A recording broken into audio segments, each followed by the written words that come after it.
आपके आते हैं 11 पे। विचार कीजिए, Indonesia, Brazil, Nigeria, Pakistan, Bangladesh उपयुक्त देशों को जनसंख्या रेफरेंस ब्यूरो के द्वारा प्रकाशित विश्व जनसंख्या आंकड़ा पत्र 2016 के अनुसार घटते हुए जनसंख्या क्रम में लिखना, घटते में लिखना है भाई, ठीक है, घटते हुए आपको लिखना है। तो बताइए, Indonesia, Brazil, Nigeria, Pakistan, Bangladesh, इसमें से ये प्रश्न आप लोगों को करना चाहिए, कई बार रिपीटेड प्रश्न है और जनसंख्या वाला प्रश्न इजी होता है भाई, इसको तो आप लोग कर ही सकते हो, ठीक है।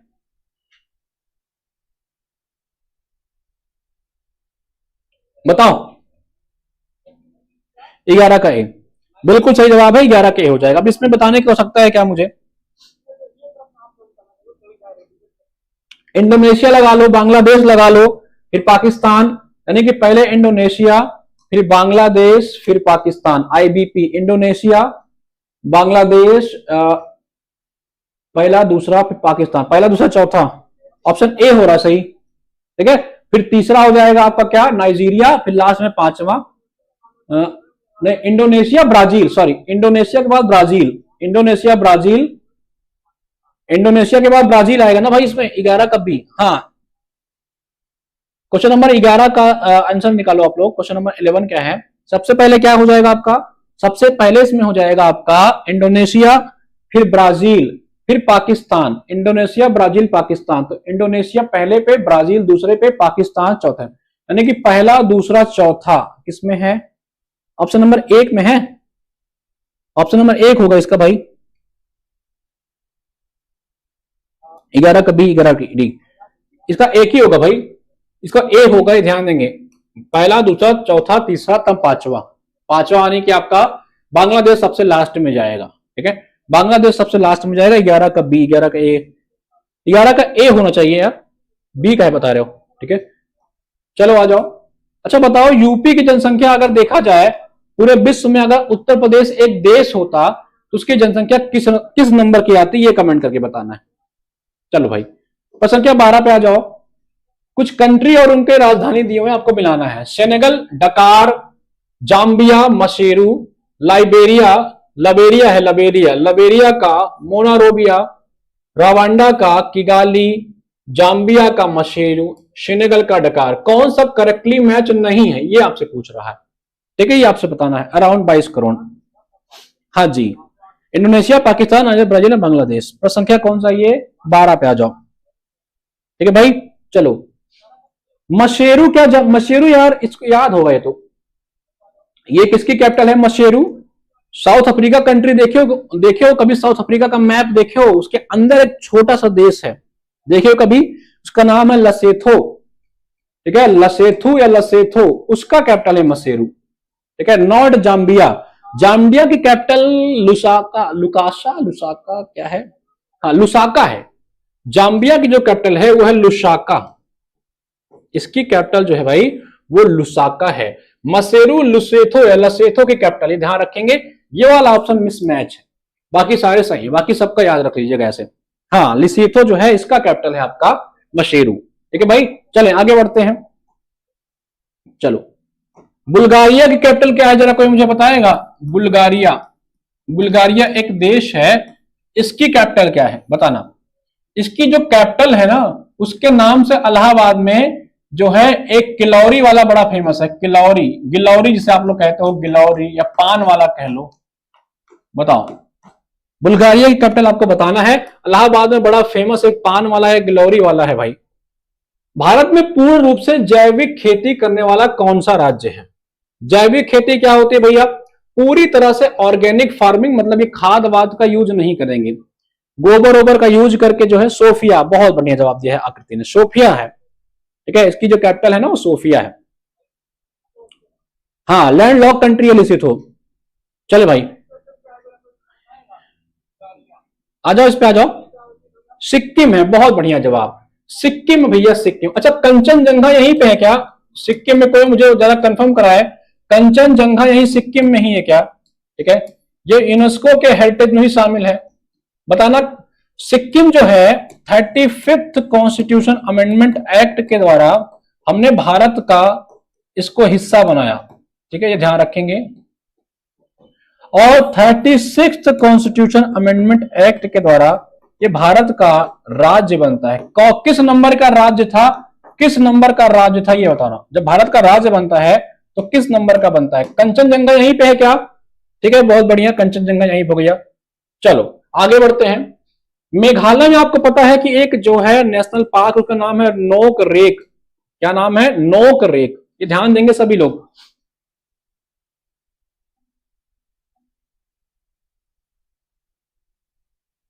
चलो, तो पूर्ण रूप से जैविक खेती करने वाला कौन है, इसका जवाब देते रहिए आप लोग। सिक्किम क्या है? यहां पे कंचनजंगा है। इसको 35th कॉन्स्टिट्यूशन अमेंडमेंट एक्ट के द्वारा भारत का हिस्सा बनाया गया। और ये किस आर्टिकल के तहत किया गया? आर्टिकल 2 के तहत किया गया। फिर हमने 36 के द्वारा अमेंडमेंट द्वारा इसको भारत का राज्य बना दिया। ये किस आर्टिकल के तहत किया गया? आर्टिकल 3 के तहत किया गया। हाँ, जब ये भारत का राज्य बना, ये भारत का 22वां राज्य बनता है, ये ध्यान देंगे। मेघालय में नोक रेक है, बाल पक्रम भी यहीं पे है, बाल प्रक्रम भी यहीं पे है, ये ध्यान दीजिएगा। मध्य प्रदेश में कौन कौन सा नेशनल पार्क है भैया? कान्हा है, पेंच है, पन्ना है, ये सारे मध्य प्रदेश में है। माधव है, ये भी मध्य प्रदेश में है। ठीक है, और केरला, केरला में कौन है भैया? पेरियार, पेरियार केरला में है। और कोई केरला में है? तो पूर्ण रूप से जैविक खेती पूछ रहा है, तो पूर्ण रूप से जैविक खेती जो है ये सिक्किम ने शुरू किया था। और ये 2016 में पूर्णतः जैविक वाला खेती करने वाला राज्य घोषित किया गया था। कान्हा, पेंच, गांधी सागर, कूनो। हाँ, कूनो भी आपके यहीं पे है, मध्य प्रदेश में ही कूनो भी है, ये भी ध्यान रखेंगे। ठीक है, चले आगे बढ़े, आगे बढ़े, अगले प्रश्न पे चला जाए दोस्त। नेक्स्ट प्रश्न पे चले हम लोग, चलें अगले पे आते हैं। प्रश्न क्या आपका है ये कि प्रच्छन्न बेरोजगारी, ये प्रसन्न नहीं है भैया, कोई बेरोजगार प्रसन्न नहीं हो सकता है, इसको ध्यान देंगे। ठीक है, यह है प्रच्छन्न, प्रसन्न। ठीक है, बताओ प्रच्छन्न में बेरोजगारी प्रमुख रूप से कहां पाई जाती है? देखो प्रच्छन्न बेरोजगारी भैया, एक बात ध्यान रखना, अभी नौकरी वोकरी ले लो आप लोग, नहीं तो मैंने आपसे कहा कि कुछ दिन बाद आपके पापा कहेंगे बेटा ऐसा हो घर पे आ जाओ, खेती वोती करो, गेहूं से हूं काटो, आलू वालू जो है लगाओ, मड़वाई उड़ाई कराओ, तो लगा देंगे। 5 लोग तुम्हारे यहां ऑलरेडी तुम्हारे खेतों में काम कर रहे हैं, 5 लोग। ठीक है, और तुमको भी लगवा देंगे, छठा लोग, 6% तुम लग जाओगे। तुम्हारी जरूरत तो नहीं है यहाँ पे, तुम तैयारी कर सकते थे लेकिन तुम्हारा सिलेक्शन हो नहीं रहा है, इसलिए पापा ने तुम्हें खेती में लगा दिया। उसकी नीड थी नहीं लेकिन लगा दिया। यही है भैया प्रच्छन्न बेरोजगारी, प्रसन्न नहीं प्रच्छन्न। आप उसको प्रसन्नता पूर्वक नहीं कर रहे हो, जिसे आप कहते हैं डिस्गाइज्ड एम्प्लॉयमेंट। ये ग्रामीण क्षेत्रों में मुख्यतः पाया जाता है और ग्रामीण के साथ साथ कृषि क्षेत्रों में पाया जाता है। ठीक है, और कृषि ग्रामीण क्षेत्रों में ही होती है, तो इसको ध्यान देंगे। ये आपका होता है प्रच्छन्न बेरोजगारी। ठीक है, 14 का सी, बहुत बढ़िया जवाब। हिडन एम्प्लॉयमेंट भी इसको कहते हैं, क्या कहते हैं? Hidden unemployment. ठीक है, आगे बढ़े, चले भैया आगे चलते हैं नेक्स्ट प्रश्न पे। कह रहा है कि भारत में रुपए का डिवैल्यूएशन कब पहली बार किया गया? देखो भारत में रुपए का डिवैल्यूएशन कब कब किया गया, रुपए का हमने अवमूल्यन कब कब किया, ये समझो। पहली बार आपसे पूछ रहा है तो इसका जवाब तो पहले लास्ट में देंगे। दूसरी बार कब किया गया, ठीक है, और तीसरी बार कब किया गया, ये समझ लेते हैं पहली बार। ठीक है, पहली बार का जवाब आप लोग दो, दूसरी और तीसरी बार हम लोग देख लेते हैं। प्रश्न क्या कौन सा है? ये 15 है। भारत में रुपए का अवमूल्यन जो दूसरी बार किया गया वो किया गया 1966 में। कब किया गया? ये किया गया आपका 1966 में। कब किया गया भैया दूसरी बार? 1966 में किया गया। और तीसरी बार कब किया गया भारत में रुपए का डिवैल्यूएशन? जब एलपीजी लागू होती है। कब लागू होती है एलपीजी? एलपीजी कब लागू होती है? ये होती है 1991 में। तो तीसरी बार तब किया गया, दूसरी बार 66 में किया गया। और पहली बार आपसे पूछा ये आप बताओ। ठीक है, ये आप बताओ, फिर मैं आपको जवाब देता हूं। 1972 का वर्ष भारत के लिए बड़ा इंपॉर्टेंट है। इसी साल हमने वाइल्ड लाइफ प्रोटेक्शन एक्ट लाया था। क्या लाया था? Wild life protection act. ये ध्यान देंगे सभी लोग। ठीक है, इसी साल स्टॉकहोम जो होता है कॉन्फ्रेंस भी होता है। और फिर 1972 से ही हम लोग क्या मनाते हैं, विश्व पर्यावरण दिवस। विश्व पर्यावरण दिवस की घोषणा भी यहीं से की जाती है, ये भी ध्यान रखेंगे सभी लोग 1972 से। ठीक है, तो पहली बार आपसे पूछ रहा है, दूसरी बार ये रहा, पहली बार आपका कब होता है, 1949 में, ये ध्यान रखेंगे। ठीक है, 15 का बी, बहुत बढ़िया। 5 जून को, हाँ 5 जून को हम लोग विश्व पर्यावरण दिवस मनाते हैं, यहीं से स्टॉकहोम कन्वेंशन के थ्रू स्टॉकहोम में कॉन्फ्रेंस होता है, यहीं से, इसको ध्यान रखेंगे, इसका बी ऑप्शन लगा लीजिएगा। भारत का वह कौन सा राज्य है जहां शिक्षित बेरोजगार सबसे ज्यादा है, पढ़े लिखे लोग बेरोजगार हैं? ठीक है भाई, अब बताओ, खुद बताओ, चलो बताओ, भारत का कौन सा ऐसा राज्य है जहां सबसे ज्यादा साक्षरता है, मैक्सिमम लिटरेसी कहां है? मैक्सिमम लिटरेसी किस राज्य में है, ये आपको बताना है। ये बता लोगे तो अपने आप ही पता लग जाएगा भैया। चलो, अच्छा आपको पता होना चाहिए, केरल भारत का एक ऐसा राज्य हाल ही में बना है जो 100% जो है डिजिटल लिटरेसी अचीव कर चुका है।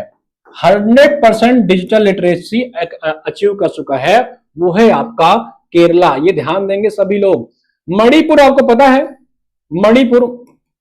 मणिपुर आपको पता होना चाहिए भैया कि मणिपुर में राष्ट्रपति शासन जो है अब तक कुल 10 बार से ज्यादा लग चुका है, और यूपी भी राष्ट्रपति शासन 10 बार से ज्यादा लगाने के साथ लगभग दोनों 19-20 के फासले के आगे पीछे हैं। कहां शिक्षित बेरोजगार सर्वाधिक है? केरला में। बहुत सही, बहुत बढ़िया जवाब। केरला में भैया शिक्षित बेरोजगार सबसे ज्यादा है। सबसे ज्यादा लिटरेसी रेट भी केरला की है, ये भी याद रखेंगे। सबसे कम लिटरेसी रेट कहां की है? सबसे कम पढ़े लिखे लोग कहां के हैं भाई? सबसे मिनिमम लिटरेसी रेट अगर पूछे आपसे तो मिनिमम आपके बिहार की है, ये ध्यान रखेंगे। चलो, यूपी की लिटरेसी रेट कितनी है, जरा मुझे कोई कमेंट करके बता दे। उत्तर प्रदेश की साक्षरता दर क्या है, ये कमेंट करके लिख दीजिएगा। इसका सही जवाब हो जाएगा ऑप्शन नंबर सी। गोल क्रांति किससे संबंधित है? गोल क्रांति, सब गोल गोल, दुनिया गोल, धरती गोल, बताओ ये रेवोल्यूशन किससे संबंधित है? तिलहन ऑयल सीड किससे संबंधित भैया? तिलहन येलो रेवोल्यूशन, पीली क्रांति। तिलहन वाला तो येलो वाला है ना, पीली क्रांति जिसे आप लोग कहते हो पीली क्रांति। ठीक है, पीली क्रांति के नाम से जानते हो आप लोग तिलहन वाला। ठीक है, ध्यान रखेंगे। पोटैटो और बायोफ्यूल किससे संबंधित हो भैया? ये किस क्रांति से होता है? ब्लैक बायोफ्यूल क्या है? ब्लैक क्रांति होती है ना। बायोफ्यूल के लिए कौन सी होती है? 17 का सी। बहुत बढ़िया जवाब, तो आप लोग फटाफट दे रहे हैं, बढ़िया है। चलो हाँ, तो ब्लैक जो है आपका क्रूड ऑयल या बायोफ्यूल से संबंधित है, याद रखेंगे। क्रूड ऑयल हो गया या बायोफ्यूल, ये ब्लैक BLAC के ब्लैक जो रेवोल्यूशन होता है। मछली क्या है? ब्लू। मछली के लिए हम लोग करते हैं ब्लू रेवोल्यूशन। ठीक है, ये ध्यान रखेंगे। अच्छा ये बताओ, व्हाइट रेवोल्यूशन किससे संबंधित है और उसके फादर कौन है?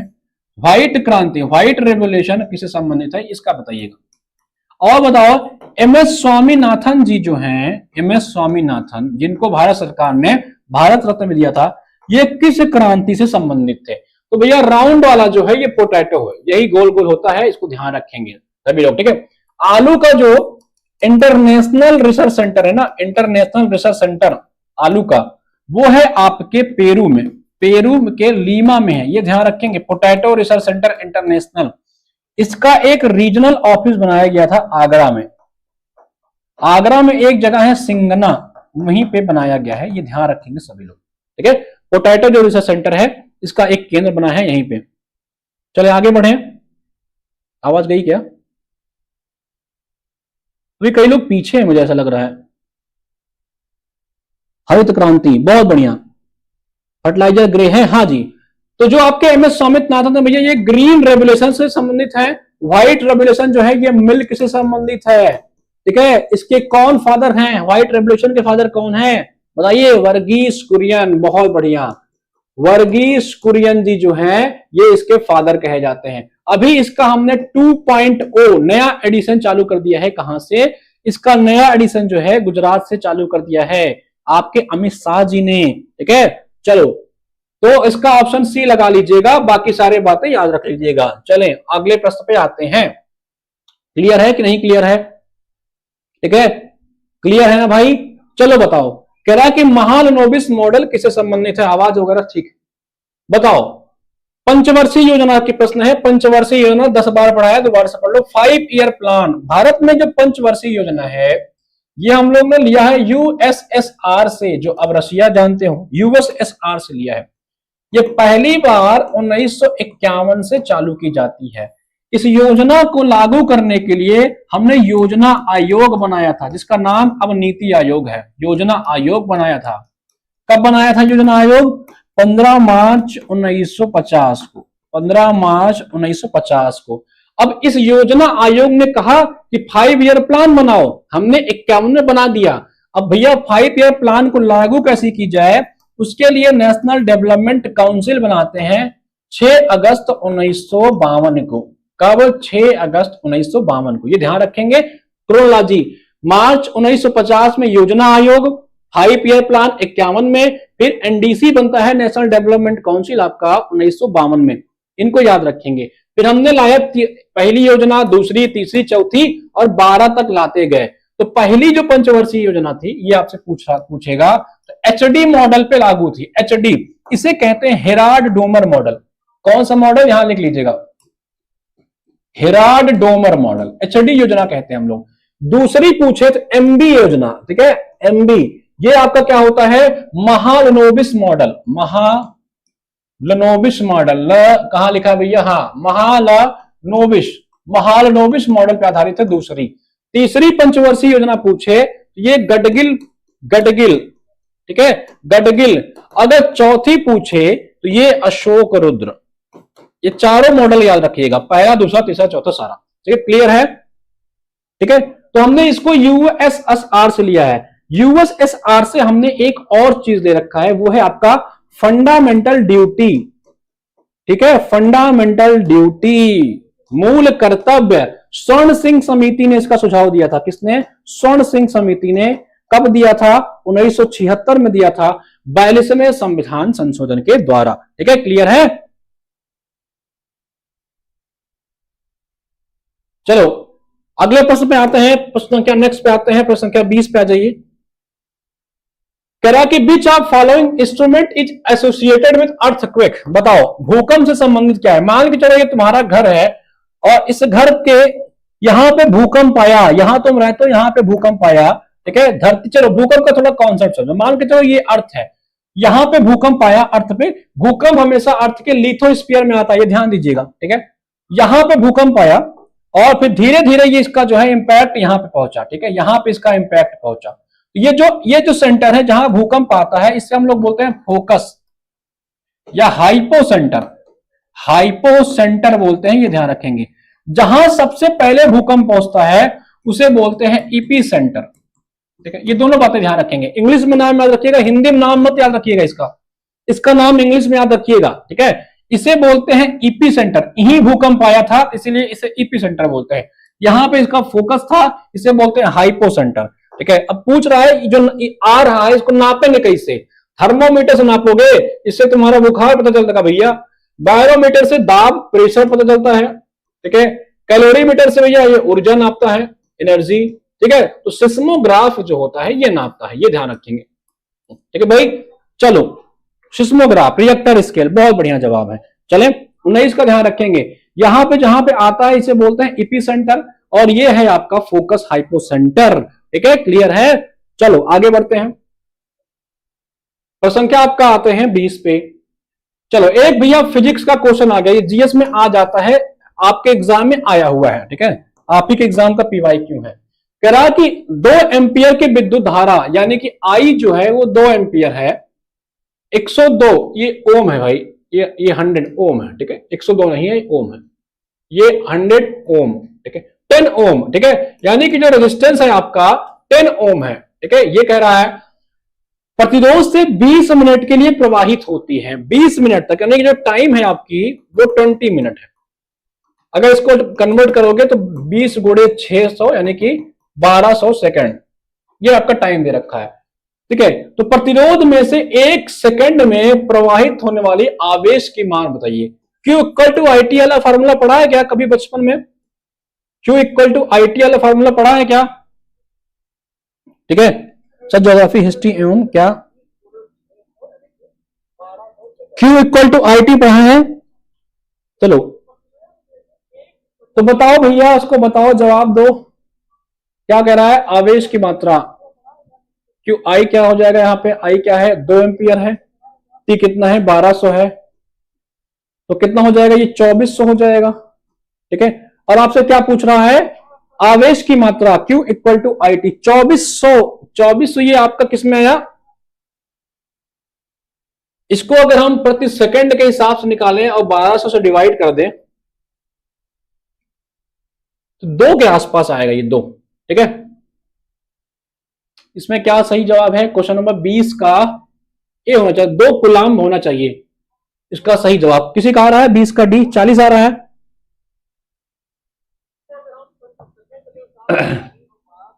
क्वेश्चन नंबर 20 का क्या जवाब होगा सही?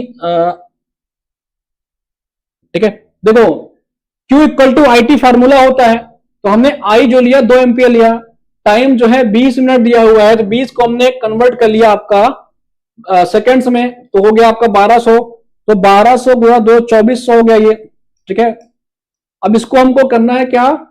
1 सेकंड में निकालना है, तो 1 सेकंड के लिए हमको टाइम से डिवाइड करना पड़ेगा 1200 से। ठीक है, क्योंकि ये टोटल समय था, तो ये हो जाएगा आपका 2। 2 सही होगा भाई इसका सही जवाब, ये हो जाएगा 2 कूलाम भी इसका सही जवाब होगा। यहां आर क्यों दिया है फिर? यहां रेजिस्टेंस का कोई फायदा तो हुआ नहीं लग रहा है। ठीक है,